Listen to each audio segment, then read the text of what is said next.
ಕಾರ್ಯಚಟುವಟಿಕೆಗಳಲ್ಲಿ ಇಡೀ ರಾಜ್ಯದಲ್ಲಿ ಒಳ್ಳೆಯ ಹೆಸರಿನಿಂದ ಪೊಲೀಸ್ ಇಲಾಖೆಯ ಸಚಿವಾಲಯ ಶಿಸ್ತಿನ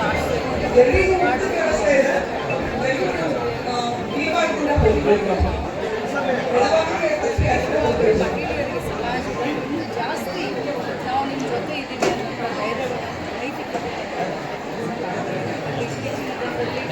ಸೈಬರ್ ಕ್ರೈಮ್ ತುಂಬ ಸೋಷಿಯಲ್ ಮೀಡಿಯಾದಿಂದ ಭಾಳಷ್ಟು ಕಾಲೇಜ್ಗಳಲ್ಲಿ ಸ್ಕೂಲ್ಗಳಲ್ಲಿ ದೇವಸ್ಥಾನಗಳಲ್ಲಿ ಮತ್ತು ವಿಶೇಷವಾಗಿ ಸಾರ್ವಜನಿಕ ಸ್ಥಳಗಳಲ್ಲಿ ಸಮಾಜದಲ್ಲಿ ಒಂದು ತಿಳಿಯಾದ ವಾತಾವರಣ, ಶುದ್ಧ ವಾತಾವರಣ, ತಿಳಿಯಾದ ವಾತಾವರಣ ಮಾಡಲಿಕ್ಕೆ ಸೇಫರ್ ಸೈಡು ಸೇಫ್ಟಿಯಾಗಿ ನಾವು ಇದ್ದೀವಿ ಅಕ್ಕಪಡೆ ಅಂತ ಮಹಿಳೆಯರಿಗೆ ಅಕ್ಕಪಡೆ ಬೆಳಗ್ಗೆ 9 ಗಂಟೆಯಿಂದ ಸಾಯಂಕಾಲ 4 ಗಂಟೆವರೆಗೂ ನಾವು ಅವರಿಗೆ ಒಂದು ಆ್ಯಪ್ ಕೂಡ ಅಕ್ಕಪಡೆ ಆ್ಯಪ್ ಕೂಡ ಬಿಡುಗಡೆ ಮಾಡ್ತಾ ಇದ್ದೀವಿ. ಏನು ಇಲ್ಲಿಯವರೆಗೆ ಪೊಲೀಸ್ ಇಲಾಖೆಯ ಹೆಲ್ಪ್ಲೈನ್ ಇದೆ, ಅದೇ ಇಲಾಖೆ ಅದೇ ಹೆಲ್ಪ್ಲೈನನ್ನು ನಾವು ಕಂಟಿನ್ಯೂ ಮಾಡ್ತಾ ಇದ್ದೀವಿ. ಆದರೆ ಯಾವುದೇ ಮಹಿಳೆಗೆ ಮನೆಯಲ್ಲಿರ್ಬೋದು, ಹೊರಗಡೆ ಇರ್ಬೋದು, ದೌರ್ಜನ್ಯ ಆಗಿ ಅವರು ಏನು ಫೋನ್ ಕಾಲ್ ಮಾಡಿದರೆ 5 ನಿಮಿಷಕ್ಕೆ ನಾವು ರೆಸ್ಪಾಂಡ್ ಮಾಡ್ತೀವಿ. ತ್ವರಿತಗತಿಯಾಗಿ ಅವರ ಒಂದು ರೆಸ್ಕ್ಯೂಗೆ ಹೋಗ್ತಾ ಇದ್ದೀವಿ. ಟೋಟಲ್ ಆಗಿ ಹೇಳಬೇಕು ಅಂತಂದರೆ ಪ್ರಿವೆನ್ಷನ್ ಮಾಡುವಂಥ ಕೆಲಸವನ್ನು ಆಗ್ತದೆ.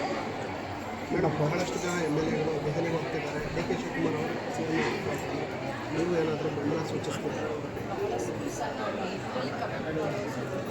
ಖರ್ಗೆ ಸಾಹೇಬ್ರು ಇವತ್ತು ಬೆಂಗಳೂರಿಗೆ ಬರ್ತಾ ಇದ್ದಾರೆ.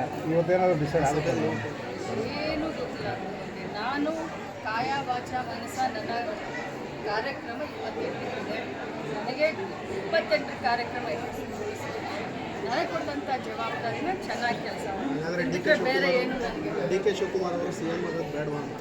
ಪ್ರತಿಯೊಂದಕ್ಕೂ ಕೂಡ ಹೈಕಮಾಂಡ್ ನಿರ್ಧಾರ ಅದಕ್ಕೆ ಕಮೆಂಟ್ ಮಾಡೋದಾಗಲಿ ಅಥವಾ ಅದಕ್ಕೆ ಏನಾದರೂ ನಾವು ವ್ಯಕ್ತಪಡಿಸೋದಾಗಲಿ ಅದು ಅಕ್ಷಮ ಅಪರಾಧ ಅಂತ ನನ್ನ ಭಾವನೆ. ಸಚಿವ ಸಂಪುಟ ಪುನರ್ರಚನೆ ಬಗ್ಗೆ ಅದು ಕೂಡ ಹೈಕಮಾಂಡ್ ಬಿಟ್ಟು ಹೈಕಮಾಂಡ್ ಏನೇ ನಿರ್ಣಯ ತಗೊಂಡು ನಾವು